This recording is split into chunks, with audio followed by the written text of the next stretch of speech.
Hey everyone, I hope you're well. Today I'm going to be doing an Apex Legends ranked tier list. Now I did an unranked tier list. There's a video, a card on screen now if you want to watch that. But this is going to be a little bit different. This is focusing on ranked, the playstyles that you're going to be experiencing more in ranked, where there's going to be a bit more sweaty third parties, a lot more placement is going to be more important. So positional legends are more important. I'm also going to throw in a weapon tier list for ranked afterwards as well.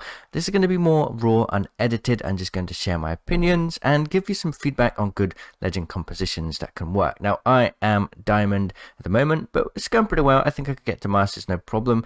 And yeah, I think that I have a lot of experience in this rank. I'm watching high tier rank, so I may not be a pro, but I hope that my opinions and thought process can give you some, valuable feedback to work with when you play ranked yourself. So let's jump into this list. I'm going to go straight off the back and put Bangalore in A tier. Bangalore is a pretty good legend for ranked in my opinion, especially if you're a solo player. I think Bangalore has really good positioning power with her ultimate. You can throw down your ultimate and throw down a couple smokes and get out of most situations fairly free. Players sometimes push through your ultimate, but it doesn't happen that often because you get slowed for a long time when you get hit by those rockets. You don't really want to be caught out in the open like that, so people generally are afraid to push through it, which makes her really good for positioning and getting out of situations and blocking travel from enemy teams. There are better positional based legends like Wraith or Octane for team based movement, right? You can throw this down and it doesn't necessarily mean all of your teammate is going to position effectively together through your ult or around it. Maybe your teammates may accidentally get caught up in it, especially if you're playing without too much communication going on. But I do feel like she's good at getting her away on herself. You pair her passive with her smoke, she can get out of dangerous situations as well. So really good solo positional based legend. If you want to play a legend where you can get some good early game kills and then just play for positioning and just sort of play sort of like a selfish play style where your focus is to get RP late game by getting placements and not worry too much about what your team is doing. So overall, really good choice for Bangalore as a solo player, I'd say. Now, Bloodhound. I'm going to put Bloodhound in S tier. Bloodhound has the recon passive for a start, so that is really important in itself. Being able to learn the next ring location straight away is going to be really important for early game positioning, especially on Kings Canyon where there is a ton of third parties. You need to be able to get good positioning early so that you can get away from the sort of third party rush that usually comes in when the ring comes in. There are so many bottlenecks in Kings Canyon. It's really dangerous to get caught out in the open when you're trying to rotate through the map. Bloodhound and other recon legends really do sort of ease that. A Bloodhound in themselves is a really great legend for information gathering because you can know if people have been nearby in an area. You can know if, you can use your scanner if people are still there. The ultimate late game is really powerful for constant sort of pressure on other teams and gathering information about, live player positions as they're updating. Really strong legend. I think that Bloodhound should be seen on most teams. I don't think there are many better recon, well, there aren't better recon abilities in the game or recon legends. Bloodhound is just that good, honestly. Really good. And the movement power that Bloodhound gets with their ult is really strong as well. I'd say Bloodhound is that legend that if you feel like you want to provide a benefit to your team, but you're perhaps not so good with communicating, it's okay. Bloodhound's abilities do all that for you, provide a massive amount of value for your team, without you really having to say much, and that is super strong. Now we have Smelly Boy Caustic, also S tier. The fact that you can throw down one gas trap, and you have a total of 3 on cooldown at once, and you can place a total of 6, and one gas trap can basically stop a push into a building you may be set up in, or stop a push into a small area. Just one in a lot of cases. It's kind of crazy. You can control so much area from the very beginning of the game to the very late game. And as the game progresses, Caustic's power does as well. Because near late game, when the ring gets small, people are struggling to find area on the map to kind of set up safely and, prepare for the end game ring.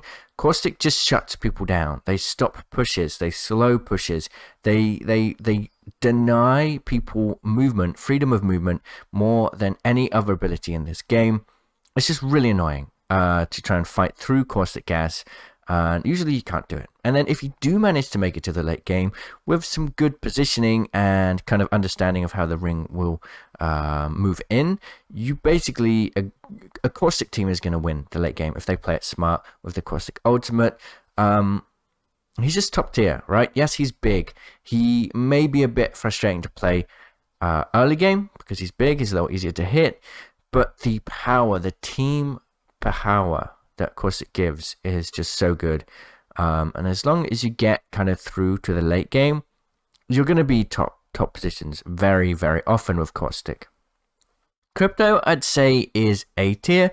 Crypto is good. Crypto can provide a lot of information. He's recon as well, which is also really good. He can scan the beacons without even being there. He can just tap them with the drone, which is really powerful. He can respawn teammates and get their banners remotely as well, which is really strong in itself.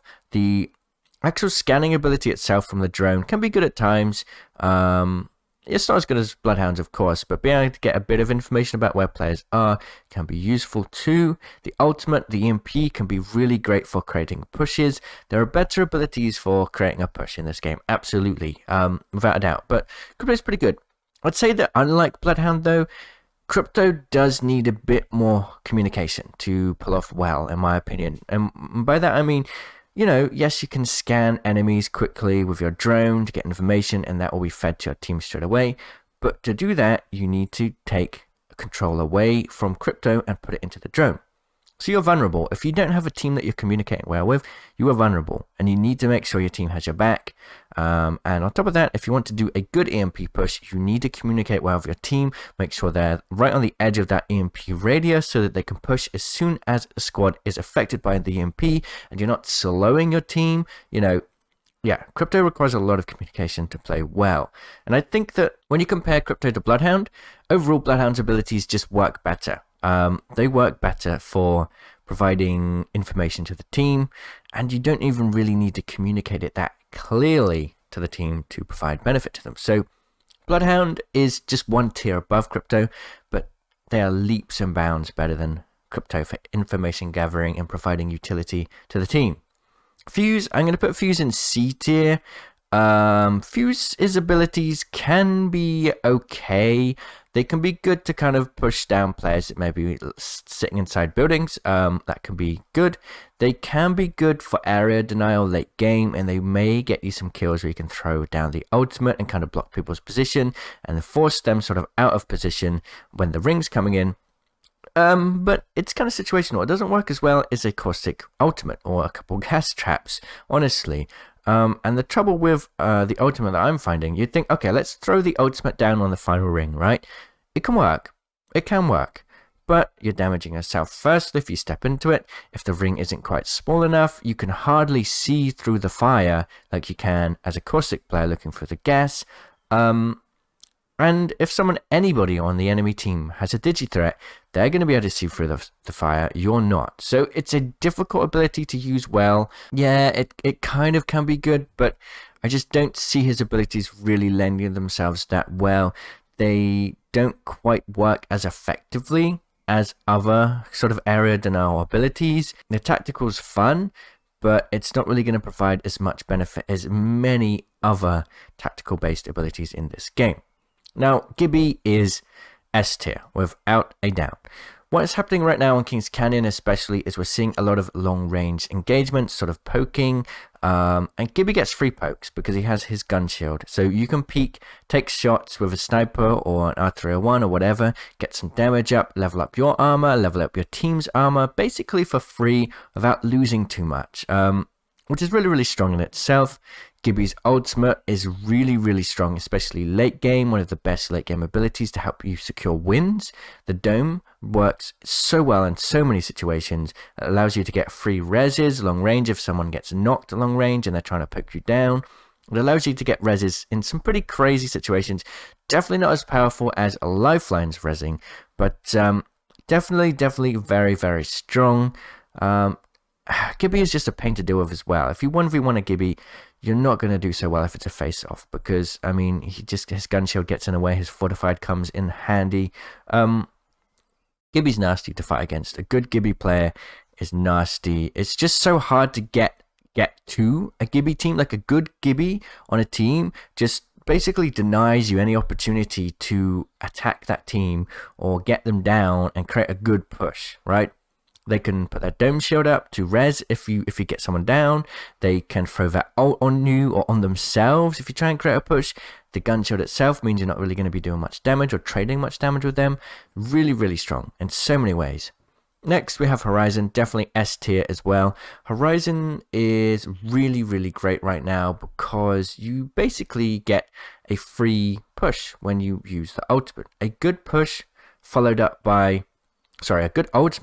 by a good coordinated push for your team is going to win you free RP a lot of the time. Not only that, but you put down your tactical, right? You throw your ult on a team, and you land on all of them with basically no footsteps. It's kind of broken. And you're going to get caught out a lot by teams of players using the Horizon Grav Lift to just land on your face, on top of your faces, with a bunch of abilities like Caustic Gas, Horizon Ult, tons of grenades, and it's just going to come out of nowhere, and you're going to be really shocked, and it's going to lose you a lot of matches just out of nowhere, out of the blue. It needs to be fixed. It's a bit broken right now, honestly, so really, really strong legend. The fact that she can just Grav Lift in a lot of situations as well, that allow her to get high ground, for example, in artillery, in airbase, in hydro dam, repulsor, these kind of places, allowing to just get up on those balls quickly. It's super, super strong as well. Lifeline, I'm going to put an S tier. There's a lot of S tier legends. Lifeline's tactical is not that great. Lifeline's ultimate is not that great, but Lifeline's passive will keep your team alive long enough to help you potentially win games. It's really, really strong. Her entire kit is just basically, it's surviving off that alone. I would maybe put her like A+, because that's basically all she is a quick crutch to get your team up in dangerous situations, but it really does keep your team alive. It creates frustration for the other team as well, because they see you, they get someone down, and they're like, yeah, great, we can create a push. And then you have a Lifeline on their team, and they're like, oh, wow, this is annoying. I've just lost my RP. I can't push this anymore. I don't know what's going on. Yeah, she just kind of messes up with the flow of engagements in the game, so it's really going to help you a lot. Loba, I'd say, is A tier. Loba's ultimate provides a lot of power for you to get the ability, the items and weapons and attachments that you need, especially ammo. And with more long-range engagements right now on King's Canyon, ammo is kind of important. You may be setting up late game and just kind of lobbing a lot of ammunition at people as you're trying to level up your Evo armor. Loba just basically gives you free gear, and that's really, really useful. The tactical works sometimes. It kind of can be good, but it's kind of broken a little bit. A highlight is definitely her ultimate. Really, really good utility for the team. You don't really have to say anything. You just put your ult down and it does it for you. Mirage is I don't know. I'm gonna put Mirage B tier. I think that Mirage can be really good. I mean, his bamboozle potential alone is enough to just fool enough people to get free kills a lot of the time, which is strong in itself. That's kind of more of a solo thing.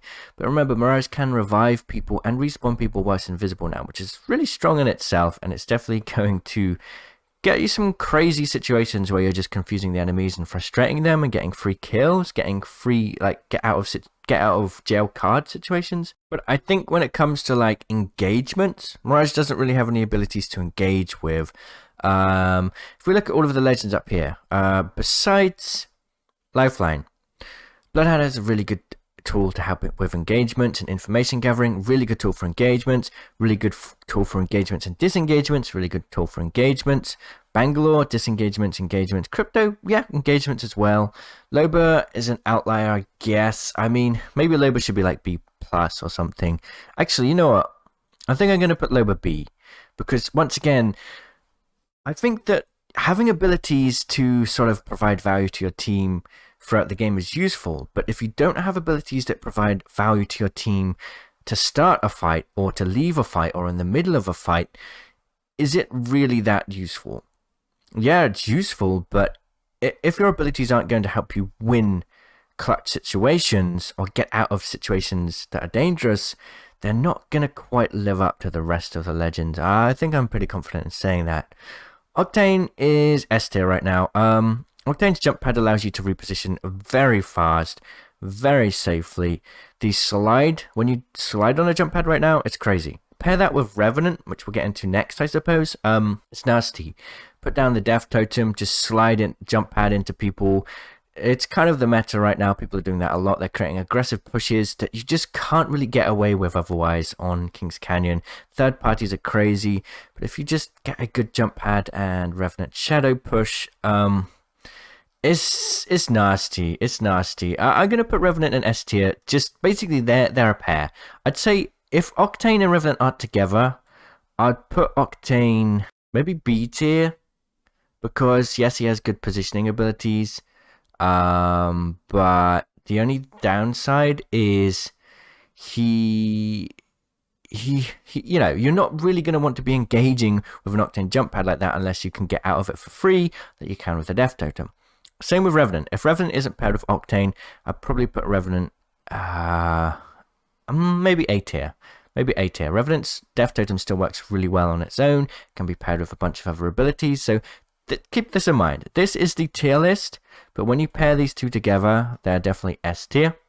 Pathfinder. Pathfinder is going to be A tier. Now, Pathfinder has great recon abilities, so once again, really, really useful. The grapple is a great tool to get out of situations as like a personal ability, and the zipline can be good for engaging and disengaging too, but it's not as good as other legends because you can't really engage or disengage safely like you can with, say, a Wraith Portal or even a jump pad and pair that with Revenant Totem. It doesn't work as safely, right? You're pretty vulnerable when you're on a zipline. You can only jump 3 times now. You can't really just bounce around like crazy. So, yeah, Pathfinder's A tier. Overall, he provides good value to the team, but I mean, the only reason he's A tier, honestly, I put him in B tier because, once again, he doesn't provide much value actually engaging in a fight, honestly. The only reason is the recon ability, right? If he didn't have that, he'd be B tier. S tier is Bloodhound for just the most powerful recon ability in the game. Rampart, I'm going to say, I don't want to be biased. I don't want to be biased with Rampart. But I'm tempted to put Rampart A tier. I'm tempted to put Rampart A tier. Now, hear me out here. Let's take a look at why Gibby's great, right? Like I said earlier, Gibby's really great at providing good kind of poke potential that you can level up your arm with for your whole team, thanks to the gun shield. Rampart has that. Rampart has that, basically with her amped walls. But you can place them down more often. If you're good and smart at placing down walls, you can place them down and distract players so that they get placed up. I'll be doing a Rampart tips video soon so I can explain how you can do this effectively. A good Rampart is going to be able to get free damage across the map constantly to level up your team's armor. Really, really useful. Not only that, but Rampart can really lock down situations late game. If you can focus on placements, I'd say Rampart really needs to go well with probably Bloodhound because you need the information late game. Bloodhound or Crypto, you need the information late game to be able to set up well. Rampart can only do well with good positioning because you don't have the same kind of abilities that Gibby does. Gibby has the dome, which allows you to rotate to better positioning for free. Rampart, you can't really rotate that freely. People are just going to still spam down your shield if you try and use that. Like, if you place down a shield out in the open, people just spam through it. Wow, so obviously Gibraltar has his ultimate, which can allow you to kind of stop pushes. Rampart doesn't have that, but I would say Rampart's kind of like a budget Gibraltar in the value that she provides for a team, but she does have more power for when you get that positioning late game. You can lock down pushes. You can constantly put up walls to stop people trying to peek you. You can deal more damage to those walls. You completely lock down buildings. You can lock down high ground. You can stop people pushing on you if you have high ground. You can stop people pushing if you have like any building to cover. People can't really push through rampart walls when they're around doors. They just can't. It's a death trap. It's a death sentence for them to do that. Sheila's turret isn't great, but in some endgame situations, once again, if you can get the positioning first, the turret will win you games. Only if you can get the positioning. Maybe I'll put some gameplay on screen now to showcase that. Yeah, so Rampart is good, but you need a legend to help you get the positioning. She can't do well if you don't have the positioning to play her. She can't clutch out situations like, say, Gibraltar or Caustic can. But really strong if you can get the positioning. Obviously, I have a lot to say about her because I main her, and I'm playing her in rank 2. Watson, I'd say A tier as well. Is kind of the same story as Rampart, really. Yeah, if you can set up the late game, Watson can do wonders for sure. Even with the ultimate change, the Watson ult is still going to help you stop pushes, stop Caustic. Definitely an A tier legend, but she's pretty useless throughout the majority of the game. Just because you're not really going to be camping that often unless you have really good positioning and you're playing way ahead of time, thinking about the late game rings as soon as possible. So once again, Watson really does need to be paired with Bloodhound. Honestly, I really think that is a good situation. Wraith, I think Wraith should be S tier. I know I'm putting a lot of... Should we reorganize these? Maybe we should reorganize these. I'm going to put Fuse D tier. I'm gonna put Loba C and maybe Loba B, Mirage C. No, I think these two should be together.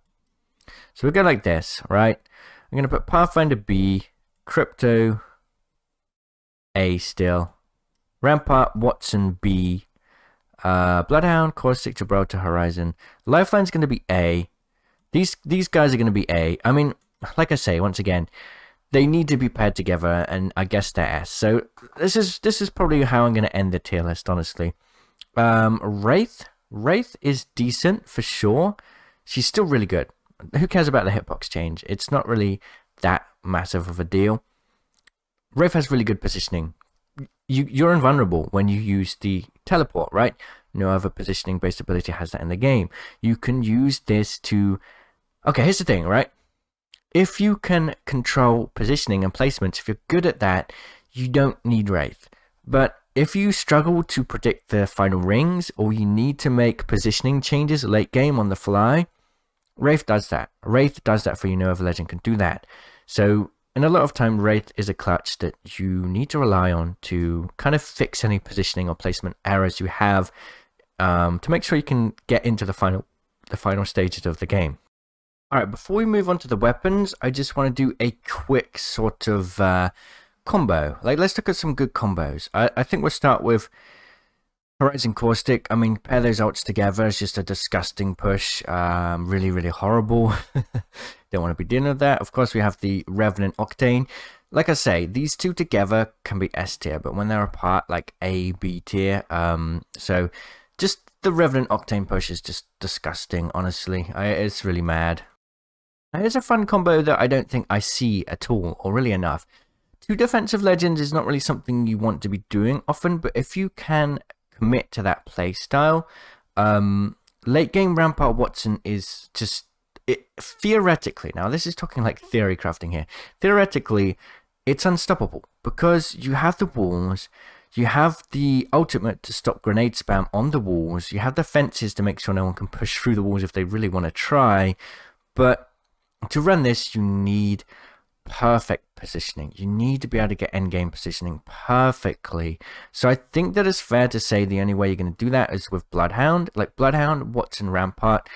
If you want to play late game and win late game and kind of be like sort of like a rat team, I think this is a combo that could work really, really well. You could take away Rampart and put Caustic. That would work as well. But yeah, like I say, you need positioning to do this well. There's no other way you're going to do it effectively, really.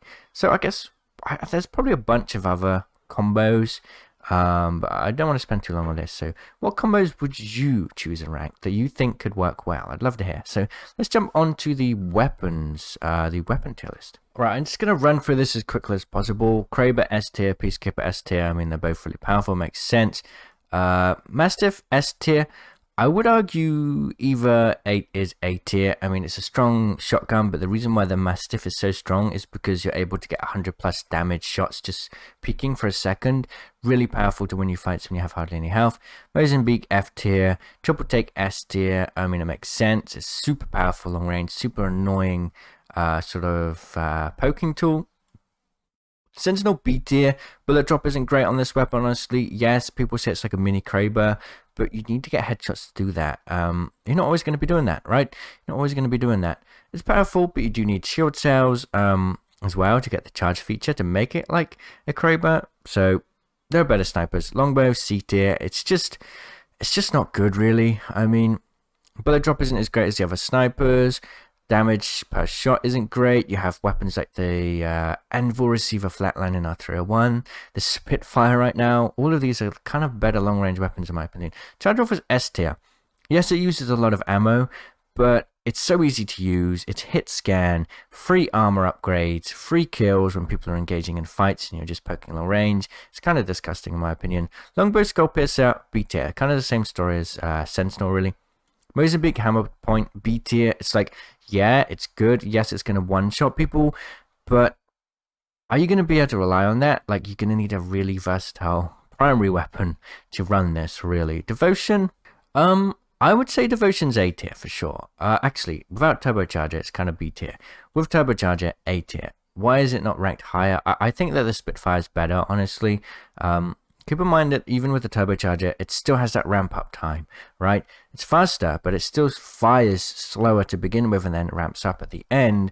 And the recoil control is just not great for long range engagements. It's just not. It has a massive kick upwards, so you can't really spam at long range, honestly. Havoc is kind of C tier without a turbocharger. That delay at the beginning really sucks. The damage on this thing is really good though, but it's just annoying. You're going to lose fights if you have that.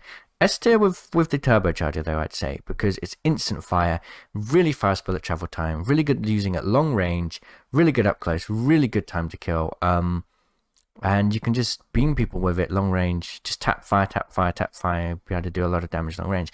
Outstar, kind of a C tier weapon, honestly. It's good in a pinch, but I can't really see what you're doing with it. It's clunky to use. The time to kill matches the Vault, so it's kind of like high tier time to kill, but not amazing. Flatline, this is difficult. I think that I put the Flatline S tier. A very strong assault rifle, so versatile in so many situations. Good hip fire, really strong long range potential with the Anvil now. A little harder to use long range full auto, but you can do it with some practice. Hemlock A tier. I think the Hemlock time to kill isn't as good as people think anymore, and they're still kind of like treating it like it's good old glory days when it did 22 damage per shot. Now it does 18, I believe. Quite a big nerf. I think that the Flatline, and I'm just going to jump to it now, the R301 are better all around, more versatile, more powerful in all engagement distances, more reliable. I'd actually rank the R301 higher than the Flatline just because it's easier to control, so you get more of that long range potential. Spitfire, I'm going to put an A tier. It's really, really, really good. Long range, a mid to long range, right? Up close, it's not really what you want to be using. Yeah, you have a bottomless mag, basically, but hipfire is bad. You can't always rely on the hipfire. It's too random. They nerfed the hipfire, so that sucks. On top of that, if you aim down sights, you move really slow with LMGs, so it's A tier for that reason. And we have to keep in mind the turbocharger devotion is A tier. This is more powerful up close, right? A tier, mid to short distances for the devotion, mid to long ranges for the Spitfire. Wingman is A tier, but it's hard to use. It's really strong when you hit your shots, and you're going to down people super fast. 45 damage per shot fires reasonably fast. It can be used for spamming bullets long range to get some damage off of people. Really good way to kind of use a weapon without taking up too much inventory space. Don't need much ammo for it. That's always good. Scout is A tier, really good long range weapon. You can spam long range, get some pretty easy kills with it. You're going to need an optic. It's not good at all close range, so you're going to need a good weapon to rely on. Alternator is C tier. It's just the way it is. It's an SMG, it's decent, but the time to kill is lower than the L-Stars, lower than every other SMG in the game. It just doesn't make sense to use. Like, yeah, it's a clutch, but it's still an attachment holder for an R9 and R301. We cannot deny it. RE45, a lot of people are going to disagree with this, but why would you take an RE45? Let's talk about the stats here. RE45 DPS, time to kill, lower than the alternator. It's worse, right? The alternator's already 20, like, alternator 160 DPS. Volt 180 DPS, R9 198 DPS. There's like a 20 difference, right? It keeps going down step by step. RE45 is worse than the alternator, 154 DPS. People could say, oh, it has good hip fire, but most SMGs do, right? This also has a wonky recoil. It goes diagonally. It's just kind of a pain if you're using the other weapons. P2020 F tier, P2020 Hammer Point A tier. It's more reliable than the Mozambique. You don't have to actually hit your shots, and in a pinch it can be used as sort of like a backup weapon even if they have shields. Not great, but it does work. It does work. You can compare it with a flatline or whatever. Wingman Skull Piercer, I'm gonna put A tier. I don't think it makes that much of a difference. A plus, I guess. Volt B tier. Okay, let's look at this, right? The Volt, like, damage output, it doesn't really match any of these weapons. I mean, you could say that it's better than the Spitfire, but I think the Spitfire's potential longer distances is really good. Actually, you know what? We're going to put the Volt at A tier for sure. Volt A tier.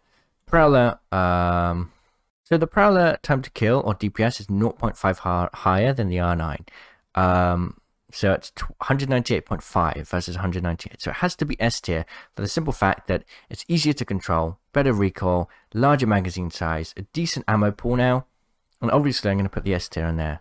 The R9 in S tier. It makes sense. Highest DPS in the game. Just hard to control recoil, really. Quick draw Wingman. I mean, same story. Quick draw RE45 makes no difference. Repeater I'm going to put in A tier. Do I? Okay, I think that the Scout is more efficient, but the Repeater is kind of that same poking weapon. You can deal a lot of damage. Honestly, this is like a damage farming weapon in my opinion. RE45, both Anvil, right? Yeah, so that's it. I mean, I kind of consider them the same with or without the Anvil because they're still really versatile, and there's always a chance you can pick up the Anvil. So that's it. Hope you enjoyed this video. Bit of a long one, but hopefully this was interesting for you. Hopefully you enjoyed it. See you all in the comments. Cheerio.